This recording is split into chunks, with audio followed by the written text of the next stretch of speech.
Welcome to Unit 10. This unit is all about the importance of historical discoveries and the links we can show between the past and present in terms of our culture, tools and lifestyles, and what we can learn about ourselves from the evidence we see today. Listen to people talking about their take on the importance of history in their lives today.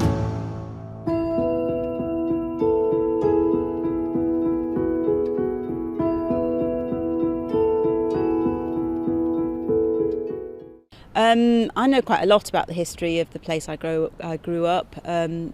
I was raised in a city called York, which is in the north of England, and it was a Roman city with a really rich history, and I guess I was surrounded by that as a child, and it's because of that I became really passionate about history and archaeology and eventually went on to study it at university. I grew up in a small village in the south of Scotland, which doesn't have an incredibly rich history. However, a local historian did write a book about it, and I read that as a teenager, and yeah, I thought it was really interesting, especially since it mentioned a lot of place names and even street names that I was really familiar with.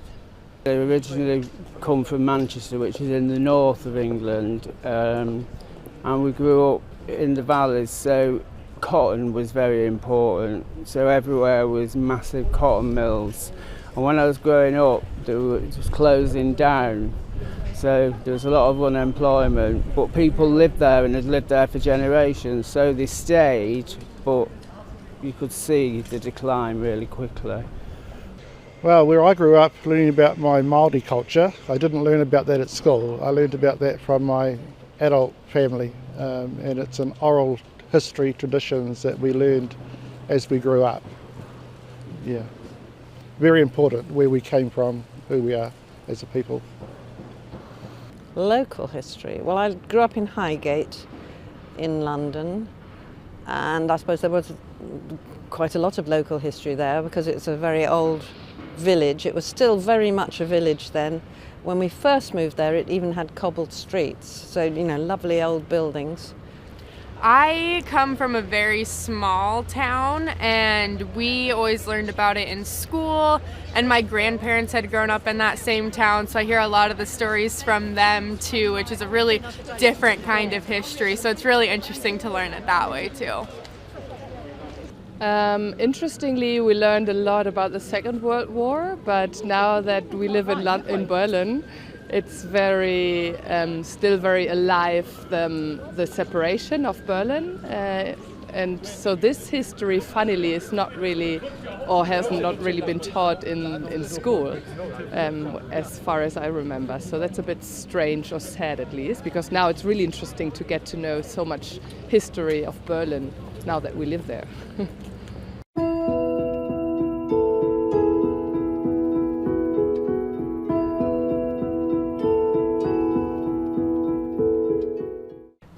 One place that I visited, which I found absolutely fascinating and which I'm hoping to go back to quite soon, is Crete. And Crete is absolutely jam-packed full of archaeological sites and remains, which are really fascinating. And I really enjoy actually visiting places like that and establishing connections, I guess, between the present and the past. Yeah, I visited some Roman ruins in Libya in North Africa, and that was really interesting for me because they were the most intact ruins I've ever seen. You could actually see the shapes of buildings and not just a heap of rocks that, you know, might have been a shop once upon a time. Yeah, and you could still see all the old surfaces like the marble and the sort of bricks underneath, and that was really interesting for me because it made it seem a lot more real. I think perhaps close to us there's a place called Himmelbjerget, which actually means the sky mountain. It's 148 meters high, and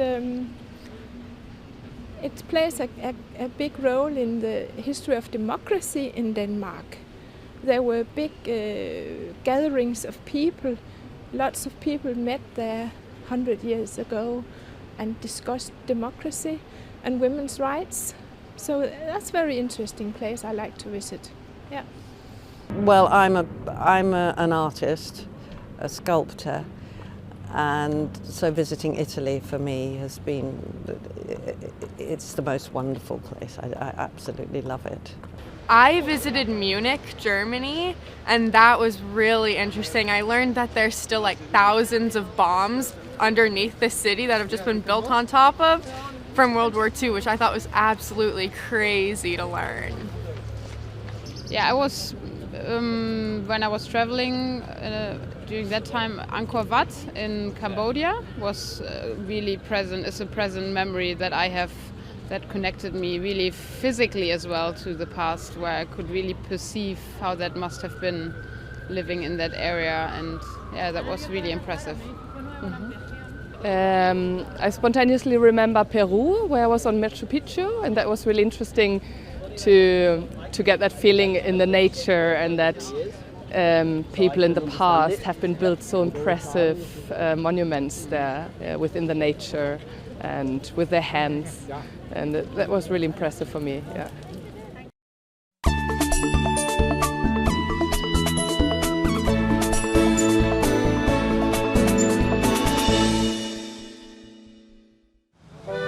This is the beautiful city of Copenhagen in Denmark.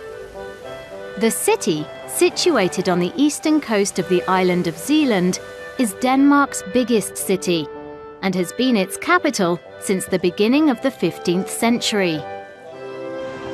Today, the city is home to over 1 million people, and it's a bustling and cosmopolitan city with stunning palaces and parks, great shops and world-class restaurants. But Copenhagen's origin is as a small fishing village established back in the 10th century by the most famous and feared of Denmark's old inhabitants, the Vikings. The legacy of a great Viking empire that dates back more than 1,000 years can be seen across Europe to this day. But now it's very hard to separate fact from fiction when talking about the Vikings. So many myths, sagas and legends have grown up around the medieval civilization of raiders, traders and intrepid explorers that it's difficult to know which of the stories are actually true. Over 1,000 years after the end of the Viking era, new technology, working in tandem with old skills, is helping us to learn more about this great civilization. And some of the most important work is happening not far from Copenhagen, in the historic town of Roskilde. The town of Roskilde is around 30 kilometers west of Copenhagen, sitting at the head of the Roskilde Fjord. In Viking times, the town was the capital of Denmark and a vital trading centre. There had always been rumours that Viking ships might have been deliberately sunk in the Roskilde Fjord in order to protect the capital from attack from the sea. For years, fishermen and divers had been finding parts that could have come from Viking ships in shallow water at Skuldelev, 20 kilometres from Roskilde. But it wasn't until 1962 that work began to excavate this area of the fjord, and 5 ships emerged from the mud. The ships had probably been at the bottom of the fjord since the 11th century. They were in thousands of pieces, and this left the archaeologists with a massive, intricate jigsaw puzzle that would take them many years to solve. Every piece of timber needed to be carefully recorded and preserved so that the ships could be rebuilt in the museum that had been specially constructed at Roskilde. Today, visitors can see the result of this painstaking work in the museum hall that is now home to the ships known as Skuldelev 1, 2, 3, 5 and 6. The ships range in size and purpose, from a cargo ship used on trading expeditions to a 30-metre ocean-going longship which would have been manned by a crew of 65 to 70 warriors. All these skeletal reconstructions were just the first step in a process that was to reveal an enormous amount about the Vikings.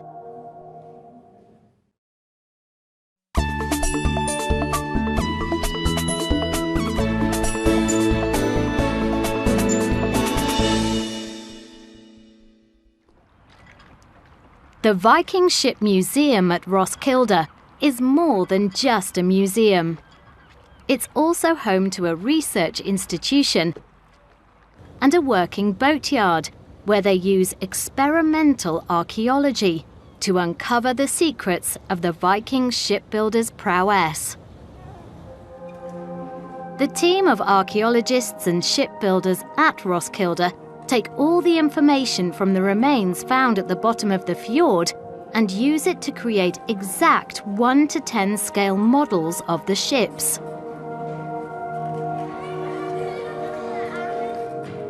These models then provide the template for full-scale reconstructions that are built in the shipyard. Importantly, the entire process of building the replica ships is done using reproductions of tools that would have been used by the Vikings. Finally, the completed replica ships are sailed and tested at sea in all weather conditions. And it is through this process of testing the ships in the water that some of the most valuable information is obtained. We get a lot of answers on questions we ask when we build it. Things we cannot find out why did they do it like this, and still we do it exactly like they did it, and even though we can't find the answer, but we will find it when we go out sailing with the boat, because it's where it should be, it's where it's built for. And if it's not functioning on the sea, on the big waves, and when you get seasick and all this, then it's maybe because we have reconstructed the ship in the wrong way. Søren Nielsen is head of the boatyard at Roskilde. He was in charge of the Sea Stallion construction project. The Sea Stallion from Glendalough is the replica ship built from the skeleton of the Skulderlev II longboat. Analysis of its timber had revealed that the ship must have been built in Ireland, probably in the vicinity of Dublin, around the year 1042. Reconstructing the ship took over 3 years. But when it was completed, Søren was on the crew when they sailed the ship from Roskilde back to its original home, Dublin. It was an exhilarating and illuminating trip. So sailing the ships, it makes you think about the Viking Age. It makes you think about the organization of 60 people on board a ship like this, how to organize these people and how to sail it, how to handle the ship without breaking it. So it gives you a lot of answers on questions, but of course then it gives you a lot of new questions on a lot of things. How did they sail around north of Scotland in the Viking Age with 60 hungry people, warriors? And how did they go to Isle of Man, for example, with 60 ships, not only one ship? We have difficulty today where we have our cell phones and everything. We have a lot of difficulties to actually organize this trip. But think about the Viking Age, where they came hundreds of ships. How did they organize that? Going into the coast at exactly the same time, be ready to fight, have water enough to be ship shape, and it's some of these questions you just have to ask yourself when you're sailing there. While the structure of the ship was authentic, the Sea Stallion had added modern GPS to ensure the safety of the 65-strong modern-day crew. The journey took more than 6 weeks, and when they finally arrived in Dublin, emotions were running high. I would say we were crying mostly, because when we went in, there was, 10,000 people, a lot of people. And Dublin, they think this, now we're coming back with the ship. It belongs to them. And the Sea Stallion, it was just in every Dubliner's heart, I think. they were there. And when we went into the big harbor, the big ships, they started, you know, and people were just... It was a big moment. It was. Not because, I mean, we haven't like crossed the North Atlantic or something like that, but it was just, we felt very, very welcome when we went to Dublin. In the past few years, another 9 ships have been unearthed at Roskilde, and work is ongoing to preserve and reconstruct these ships. And through this work, we will find out even more about the fascinating Viking civilization and the incredibly skillful shipbuilders that made it all possible.